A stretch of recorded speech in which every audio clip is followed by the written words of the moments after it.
To say this is an important moment in the history of Manchester United as a football club is a massive understatement. We now know that there are two main bids that have come forward.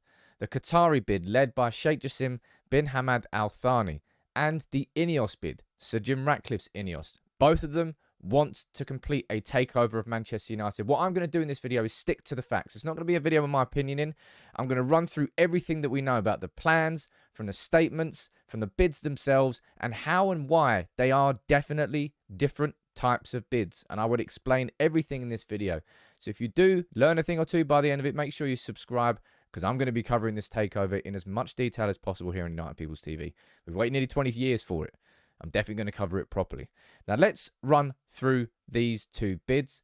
And let's begin by looking at the Qatari bid, which is, of course, led by Sheikh Jassim bin Hamad Al Thani, the son of the former Prime Minister, the former Qatari Prime Minister, a man who was educated in the UK. I believe he went to Sandhurst. And he is, well, what we've been told, he is a Manchester United fan, has been his whole life since 1992. Oh, no, was he 10 years old in 1992? I think he was. Yeah, he was 10 years old in 1992. In the same way that we're hearing, of course, we know that Jim Ratcliffe was a boyhood Manchester United fan. So there's kind of there's similarities when you compare it like that. This here is just to give a little bit of an understanding of where Jassim bin Hamad Al Thani sits inside Qatar. His dad is the man with the links, Hamad bin Jassim bin Jaber Al Thani, HBJ, and we've coined Sheikh Jassim JBJ. Me and Ben Jacobs on the podcast that we did. So I'm going to call him JBJ for all intents and purposes now, because it's a lot easier to say.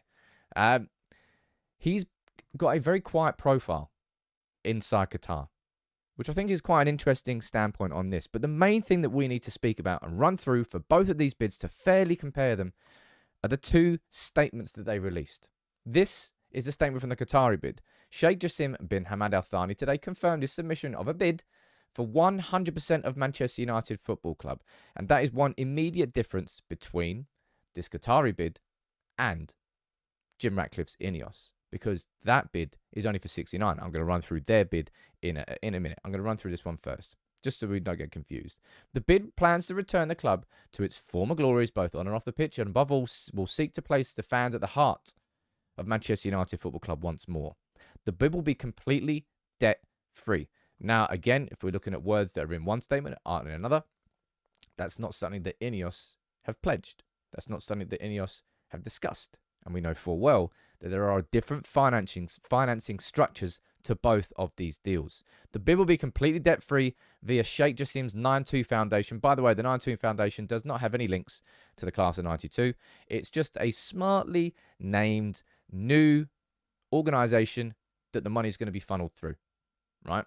They've chosen 92. I don't need to tell you why they've chosen 92 as the name of it. I think you know that one. It will look to invest in football teams, the training centre, the stadium and wider infrastructure, the fan experience and the communities the club supports. And again, comparing statements, this is something that is pledged by the Qatari bid. But INEOS have taken a slightly different stance and a slightly different angle, which I find quite interesting. The vision of the bid is for Manchester United Football Club to be renowned for footballing excellence and regarding as the greatest club in the world. More details of the bid will be released when appropriate, if and when the bid develops. Now, from Qatar's perspective, they are 100% confident that their bid is the best offer that's going to come to Manchester United. And it is for 100% of the club. And fundamentally, that's the main difference between these two bids. One is for a 100% takeover, a debt-free takeover for Manchester United. Bring that statement up there. And that's different to the INEOS one. And that's where we're going to now compare the two. Because, as I said, in terms of pledges and what they're saying they're going to be doing, debt-free, 100% takeover, spoken about investment in the stadium and the community and everything else. Let's now directly compare that to the INEOS statement. And that's something that I mentioned at the time, which I found a little bit curious. I really don't particularly know why they did this. The INEOS statement didn't come out with the bid. I think it came out the next day. And I don't really know why. Anybody in the comments, you can let me know if you think there was a tactical reason behind that. I just found it a little bit strange. I have to admit.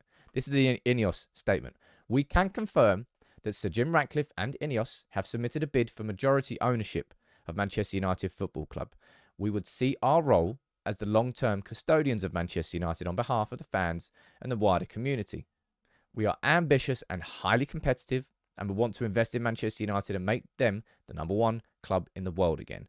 We also recognise that football governance in this country is at a crossroads, and we would want to help lead this next chapter, deepening the culture of English football by making the club a beacon for a modern, progressive, fan-centred approach to ownership. We want a Manchester United anchored in its proud history and roots in the northwest of England, putting the Manchester back in Manchester United and clearly focused on winning the Champions League. You can't see the bottom bit there because it's just off screen. Clearly focused on winning the Champions League. Now, there are definite differences between that statement and this statement. First and foremost, you know full well the fact that they're saying majority ownership, right up there at the very top. A majority ownership of Manchester United. What that means is that the INEOS bid to buy Manchester United would be to buy the Glazers out. That's 69% of the shares that are theirs and theirs alone. They're the Class B shares. There's 31% of shares that are available on the New York Stock Exchange that are publicly traded. So the takeover bid from INEOS, as you can see there, is only for a majority ownership. It's not for a full 100% takeover of the club.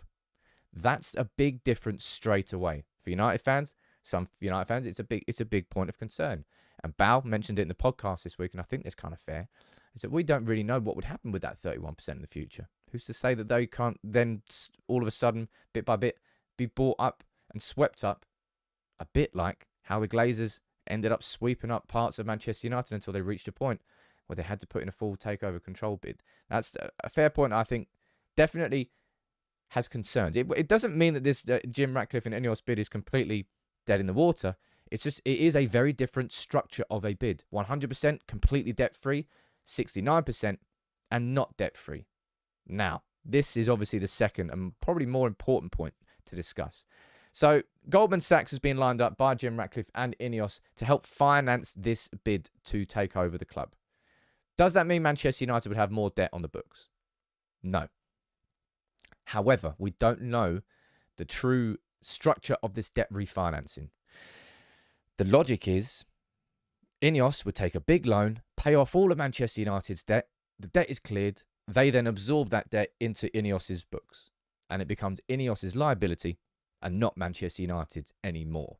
Technically, debt cleared, right? But the debt is therefore associated with Manchester United. The owners of our club have an £800 million debt because they bought the club. The debt wouldn't be on their books if they didn't buy Manchester United, so therefore it's associated. I don't like that. I really don't like that. And again, if we're looking at smartness in statements, and that's a big thing here, they use the word debt-free. They use the words debt-free. It was a very carefully crafted statement from the Qatari bid. And a big difference that they've gone down for here is that the focus on we would see our role as the long-term custodians of Manchester United. And here, we also recognise that football governance in this country is at a crossroads. And I think this is probably one of the most interesting points and parts of this whole difference in bids. INEOS clearly see this. So the white paper is going to be coming out, I believe, this week about football ownership models inside the Premier League and inside England in general. And part of that is going to be tougher rules, restrictions, laws and regulations on state ownership inside the Premier League and proving where these funds are coming from. That's going to be a key part of this white paper. And maybe Jim Ratcliffe and INEOS are using that as part of the leverage of why they think their bid is better and is going to be successful by comparison. So while on the one hand, you've got the bid from the Qatari bid, focusing on the fact that it's going to be debt-free. These are all the things we're going to be investing in. We want to get Manchester United back to the top. On the other hand, the bid from INEOS is about majority ownership, putting the Manchester back in Manchester United. That sounds a little bit Brexit when you say it like that. Long-term custodians, focusing on governance. We want to be these people leading into this new, we want to be the owners leading into this new type of governance in the UK. Very different approaches.